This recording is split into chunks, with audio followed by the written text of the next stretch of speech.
Rencontre avec Ginette Forget, artiste de la présence. Dans la joie, Ginette nous apporte sa bienveillance et sa compréhension de notre vraie nature. Rien à chercher, rien à attendre. Tout est déjà là, tout est déjà ça. Salut Ginette. Salut. Ginette, on est content de t'avoir dans cet épisode de Looking for Atman. L'idée au départ, c'était de faire une série avec des gens, des intervenants inspirants. Puis au fur et à mesure que cette quête a évolué, que j'ai rencontré des gens, des savants, des sages, à chaque fois on me dit qu'il n'y a rien à chercher. Et que Atman est déjà là et qu'il faut juste peut-être se retourner pour mieux le voir, mais qu'en tout cas il n'y a rien à chercher. Donc en fait cette recherche, est-ce qu'elle est vaine ? Non, parce que je pense que ça fait partie de l'humain, puis ça fait partie aussi du jeu. C'est comme un peu ce qui fait avancer l'être humain, quelque part. Mais oui, il n'y a rien à chercher. Alors, c'est oui et c'est non et c'est tout. Parce qu'en fait, tout est déjà là. Et on est déjà, en fait, déjà entièrement ce que nous cherchons. Cette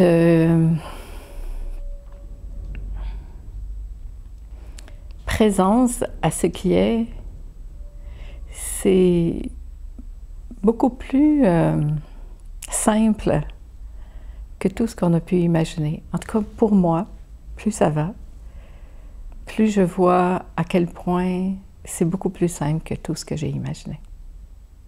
Oui, c'est ce que tu nous répètes à chaque fois, c'est que il n'y a rien à chercher, il n'y a rien à réparer, il n'y a rien à régler, comme tu me disais hier. Tout est déjà là. Et pourtant, parfois, on a l'impression que ce n'est pas si facile dans le quotidien, de se retourner pour voir que tout est là, dans l'instant présent. On est encore pris par nos pensées, par nos actions, par nos recherches. On est encore, j'ai envie de dire un mot qui est un peu galvaudé, mais on est encore dans la souffrance. Ben, on croit tellement que le réel, c'est ce qu'on vit tous les jours, c'est le personnage, en fait. C'est là qu'il y a une erreur de perception à cet endroit parce qu'on croit que nous sommes ce personnage. Et nous sommes aussi ce personnage. Ça, c'est important de le dire aussi. Oui. Et nous sommes aussi ça. C'est inclus, c'est une formule tout inclus. All in one. Alors, il y a à la fois, c'est ce personnage, mais c'est ça, c'est ce vivant, ça. Moi, c'est vraiment un mot que j'utilise beaucoup, qui est le vivant qui se manifeste à travers ce personnage. Et c'est ça le changement de regard. Tu sais, quand ça se retourne, ça voit finalement le personnage, mais ça voit ça dans lequel baigne le personnage. Et c'est ça qui est vivant. Et c'est ce que nous sommes véritablement avant toute autre chose. Mais alors, quand on prend conscience de ça, de cette séparation avec le personnage, ce que beaucoup appellent la non-dualité, est-ce que des fois, on peut avoir... Tu vas me dire, c'est le mental qui te rattrape, mais est-ce que ça ne fait pas un peu peur de perdre ce personnage, finalement? On se dit, à quoi il sert, ce personnage? Finalement, Alain, finalement, il n'est pas si important que ça. Il y a la conscience derrière. Et qu'est-ce que je fais du personnage? À quoi il me sert, ce personnage, encore? Je sais que cette fois, c'est une question un peu mentale, mais des fois, on a l'impression de se perdre. Ah ouais. Mais c'est le personnage qui pense ça. Puis c'est OK, hein? Moi, j'ai rien contre ce personnage parce que je trouve que c'est aussi une manifestation de ça. Et je trouve qu'il y a sa place, il y a sa beauté aussi. Est-ce que c'est pas le personnage, c'est pas une sorte d'interface magnifique justement entre ça et la vie concrète, la vie matérielle, la vie incarnée, quoi? Est-ce que c'est pas l'incarnation justement de l'expression de cette conscience? Mais en fait, il n'y a pas ça et ça. Ah, j'ai encore faux. Il n'y a que ça. Il n'y a que ça parce que c'est pas séparé. On en parle comme étant séparé, mais en fait, c'est la même chose. Et quand ce personnage, pour nommer comme ça, s'enlève du chemin, donc qui perd un peu de son importance, qui se calme un peu, on voit que tout ça, ça prend sa place. Et il n'y a plus à se demander qu'est-ce qu'on va dire dans l'entrevue, comment ça va se passer, parce qu'il n'y a plus personne qui est là pour décider ça, il n'y a que ça qui prend le relais et qui dit ce qui vient là, au moment où ça se passe. Ici, c'est vrai là maintenant, mais c'est vrai tout le temps en fait. Alors, ce discours que tu tiens, et c'est quand même un discours d'éveillé. Tu veux pas qu'on emploie le mot éveillé, mais c'est bien un discours où tous les éveillés nous disent, voilà, il y a ça. D'abord, ils disent toujours ça. Et il n'y a pas de personnage, et ça, et il n'y a pas de séparation, etc. Donc, toi, ça te fait rire, ça, cette notion moi, ça me fait tellement rire. Je trouve ça très drôle. Et je me dis même, il vaut mieux en rire. Ben oui, non, mais de toute façon, parce que je trouve qu'on s'est beaucoup trop pris au sérieux. Et moi, j'ai pas envie de me prendre au sérieux. Et j'ai pas envie de nommer ou de mettre dans une catégorie parce que c'est que dans l'instant que ça se passe. Et comment je pourrais figer ça ailleurs que dans l'instant? Il n'y a que ça qui est réel. Alors, et j'aime bien aussi cette notion de mystère, de surprise, et je trouve que quand on fiche quelque chose, c'est comme de le saisir, puis aussitôt que c'est saisi, pour moi, ça s'arrête. Et qui sait, j'ai pas envie non plus de prendre pour acquis ça. Et j'ai plus envie de vivre chaque instant comme cette fraîcheur de ce qui est là. Et déjà, pour moi, de nommer ça, ça se termine là. Tu crois pas en un état définitif de paix intérieure absolue, de séparation totale avec le personnage, de non-attachement aux émotions, quelque chose qui serait complètement parfait et définitif? Ben, ça me parle pas, en tout cas. Ça me parle pas, ça colle pas parce que... Ben, je sais pas pourquoi d'ailleurs, parce que ça me parle pas, c'est pas ça qui est là. Qu'est-ce qui peut être définitif en ce monde? Tout ce qui existe, c'est cet instant. Alors, dans cet instant, ben, il y a cet espace qui est là. C'est tout. Est-ce que ça va être là encore plus tard? Ben, un, il n'y a pas de plus tard. Puis deux, qui je suis pour savoir ça? Puis est-ce que c'est important de le nommer aussi? Qu'est-ce que ça change? Mm-hmm. Qu'est-ce qu'on a à vouloir nommer les choses, fixer les choses? Pour moi, c'est encore une identification. Et je ne sens pas le besoin d'avoir une identification particulière. Tu me disais l'autre soir, enfin tu nous disais qu'il n'y a pas de... Ah, c'est une notion qui, moi, me met encore un petit peu complexe. Enfin, je la comprends mentalement, mais j'ai du mal à la vivre. Cette notion, il n'y a pas d'extérieur. Mm-hmm. C'est-à-dire qu'il n'y a rien... On parlait l'autre jour, il y avait un jeune qui posait une question sur les problèmes de la société, de l'humanité, de l'écologie, etc. Et en fait, toi, tu relativisais ça, tu regardais ça différemment. Et on a beau le comprendre, c'est parfois difficile d'expliquer aux gens, de dire finalement, c'est pas si grave, il y a peut-être pas d'extérieur en fait. Oui, c'est une notion qui est très difficile à expliquer, mais je crois que plus on l'a intégré ici en soi, pour soi, la seule invitation qui pour moi est valable, c'est ça, d'être ici maintenant avec ça. Il n'y a quand même plus à dire, avoir une opinion là-dessus, tellement ça se positionne là, dans cette vision beaucoup plus globale qu'une question qui arrive comme ça, sur quelque chose qui semble tellement réel. Ça semble tellement réel ce qui est en train de se passer dans le monde, à l'extérieur, chez l'autre. Mais pourtant, si je reviens ici maintenant, je vois bien que tout ça se passe ici maintenant. Et qu'il n'y a pas l'autre, il n'y a pas ça, puis il n'y a pas de futur.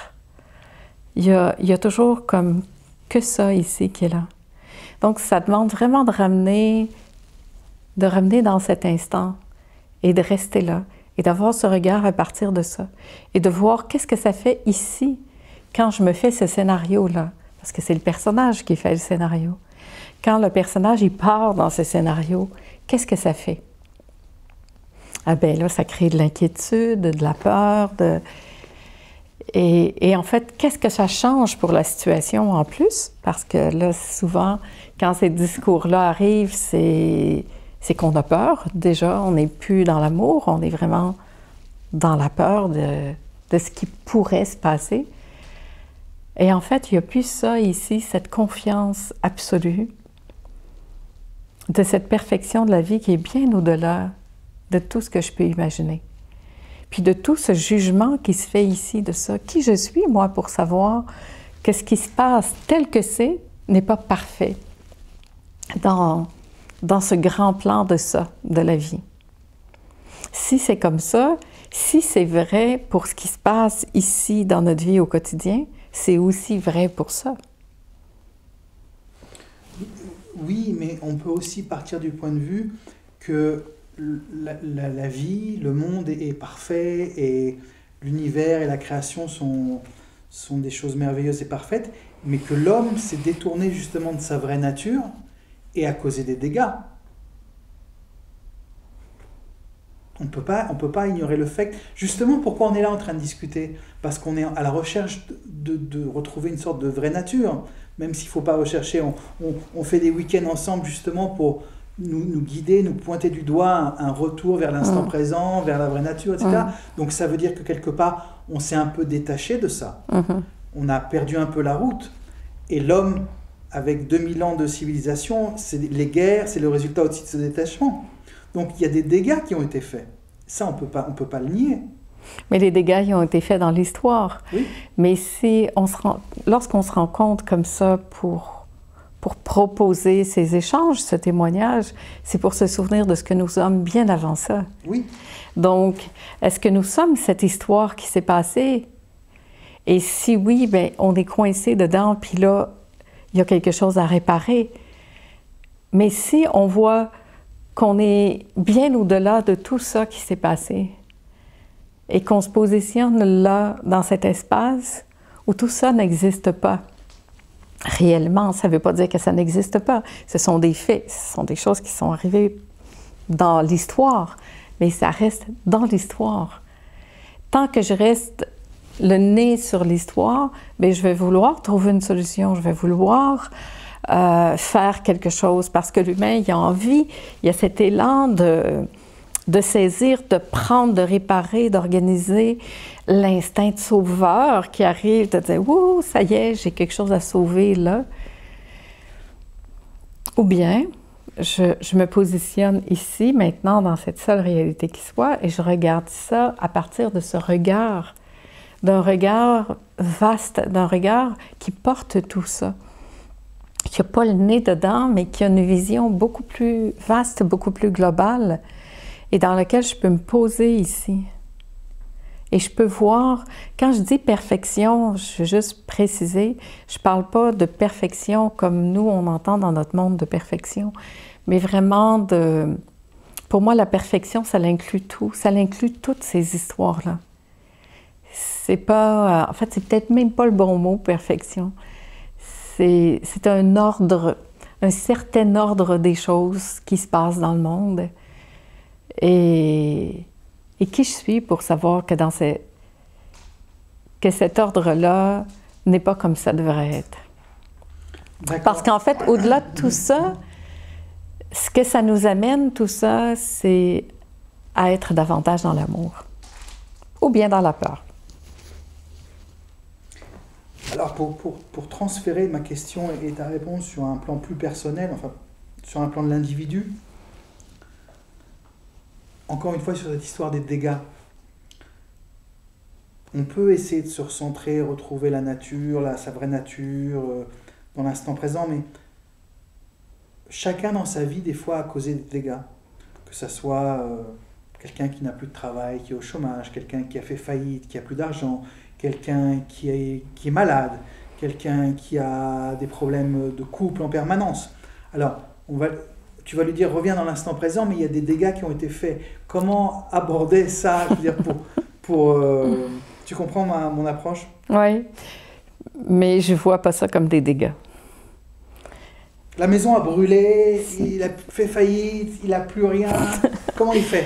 Bien, ce sont des événements qui arrivent et c'est bien de repartir à neuf. Et quelquefois, bien, quand la maison brûle, c'est une occasion d'aller ailleurs, de faire autre chose. C'est pas une finalité, c'est pas... peut-être que c'est pas un événement si nuisible que ça. Non, en fait, ma question, c'était, je comprends ce que tu veux dire, mais ma question, c'était comment ne pas être pris dans cette situation-là par la peur, par l'émotion, etc. Je comprends, c'est peut-être un nouveau départ, c'est peut-être, etc. Mais comment faire pour vraiment se détacher justement de la... Ah ben écoute, si ma maison brûle, je vais vivre une émotion, je vais vivre quelque chose là qui... Waouh, c'est pas neutre, mais ça va se vivre dans l'instant là où ça se passe. Et c'est ça tout le temps qui fait que cette histoire dure, que les difficultés durent, que la souffrance dure, c'est qu'il n'y a pas la réalité qui est vue telle qu'elle est. À partir du moment où tu vois la réalité telle qu'elle est, avec l'événement qui arrive, qui est catastrophique, mais l'événement catastrophique, il arrive, mais il arrive là dans l'instant. Mais cet événement catastrophique qui arrive là dans l'instant, s'il n'est pas associé à plein d'histoires, à plein de projections, à plein de peurs, bien, il va être l'événement tragique du moment, de l'instant. Ce qui fait la souffrance, c'est tout ce que je vais accrocher après ça. C'est l'histoire que je vais y mettre, c'est la projection dans le futur, c'est tout ça qui va partir à l'extérieur. Mais c'est pas réel. La seule réalité qui soit dans cette situation-là, c'est l'événement qui se passe tel qu'il est. Alors quand je peux prendre l'événement qui se passe tel qu'il est, ben c'est ici maintenant que ça se passe. Ce qui fait souffrir, c'est de ne pas vouloir que ce soit comme ça. De vouloir que ce soit autrement, que ça ne soit pas arrivé, que ça n'amène pas ça. Mais ça, c'est pas la réalité, c'est pas vrai. Alors, quand je cesse de m'obstiner avec la réalité, quand je reste ici maintenant, ça n'empêche pas qu'il y a une émotion qui va traverser, ça n'empêche pas qu'il va se passer quelque chose là, de la colère, de la tristesse, du désespoir même qui peut arriver, mais ça va se vivre ici, maintenant. Donc ça ne peut pas rester. Et humainement, c'est sûr que ça va se vivre. Restons dans cette humanitude aussi de... Il n'y a pas « Ah, c'est pas arrivé, ça va pas... » Non, non. C'est pas vrai ça non plus. C'est comme déconnecté. Mais pour être très connecté, très concret, très dans la matière de ce qui est là, ça se passe, mais c'est ici que ça se passe. Ce qui fait mal, c'est la projection. Ou ce qui pourrait être, ou ce qui aurait dû être. Oui, c'est ça. Donc on revient aussi à cette notion, il n'y a pas de passé, il n'y a pas de futur, ben non. Il n'y a que du présent, et tout le reste est perte de temps, en fait, quelque part. Tout le fait, non, je veux dire, bon, ça occupe notre temps. On aurait pu ça peut nous occuper des... Eh oui. Mais c'est vrai que quand on s'éveille, on gagne beaucoup de temps, parce qu'on perd plus de temps à passer notre temps à... Ah, ben il n'y a plus beaucoup de choses à dire, hein? Beaucoup de choses à dire, à faire non. un truc. Voilà. Tout est au présent. Est-ce qu'il y a un peu une notion de fatalité quelque part? Est-ce que on a un peu l'impression que tout est fait, tout est écrit? Non, parce que c'est toujours neuf, c'est toujours frais. Et il n'y a pas de... Moi, je ne le vois pas comme une fatalité. Je pense qu'avant, je sentais plus ça que maintenant. Maintenant, c'est comme... Je sais pas, quand on n'attend plus rien, il y a que cet état de surprise qui est là tout le temps. Et en fait, moi, j'aime ça me laisser surprendre. Et je vois bien qu'en ce moment, il y a cette joie-là qui est là de découvrir à chaque instant ce que la vie amène. Alors, c'est loin d'être fataliste ou triste ou figé. Parce que la vie, c'est le mouvement constant. Tu sais, ça bouge tout le temps. Il y a toujours du mouvement. La vie, ça vit. c'est pas quelque chose qui se pense, c'est vraiment quelque chose qui est dans un mouvement constant, qui est là, et ça l'arrête jamais. C'est une vraie merveille. C'est une belle conclusion, ça, j'ai envie de dire. Mais j'ai quand même une petite dernière question. Allez. Dans tous ces gens que je reçois et qu'on voit régulièrement et qui sont passionnants, et toi aussi dans ton discours, on entend de moins en moins le mot Dieu ou divin. Mm-hmm. Et à la place, on a conscience, amour, univers, etc. Quelle est la place du divin, de Dieu? Ou est-ce que c'est quelque chose qui a été trop accaparé par les religions pour pouvoir l'utiliser modérément? Mais pour moi, c'est pareil. Quand je dis ça, je parle de Dieu, je parle du divin, je parle de la vie, je parle du vivant. C'est comme un mot, ça, qui est plus détaché de toute image ou connotation quelconque. Mais moi, j'aime bien aussi. J'ai pas d'attache à ce mot-là, Dieu ou divin, ou de. Tu sais, il y en a pour qui ça. Oui, ça fait peur. Ça, non, mais moi, ça me fait pas ça. D'ailleurs, avant, quand je faisais le cours en miracle, je disais que j'étais une folle de Dieu. C'est beau parce que pour moi, c'est ça n'a pas de connotation, c'est juste. Mais je vois bien que ça, c'est plus adapté maintenant quand même oui, c'est mieux. À un discours plus neutre, plus... j'aime bien ça. Le mot conscience a remplacé Dieu, je trouve. Conscience, c'est pas un mot que j'utilise, moi. Okay. Non? Amour, tu utilises beaucoup le mot amour. Oui, j'utilise beaucoup le mot amour. C'est quoi l'amour? C'est ça. C'est vraiment ça. L'amour, c'est ça. C'est ce qui nous porte, c'est tout ce qui vit, c'est une fréquence pour moi. C'est vraiment ça, en pleine action. Merci. Merci.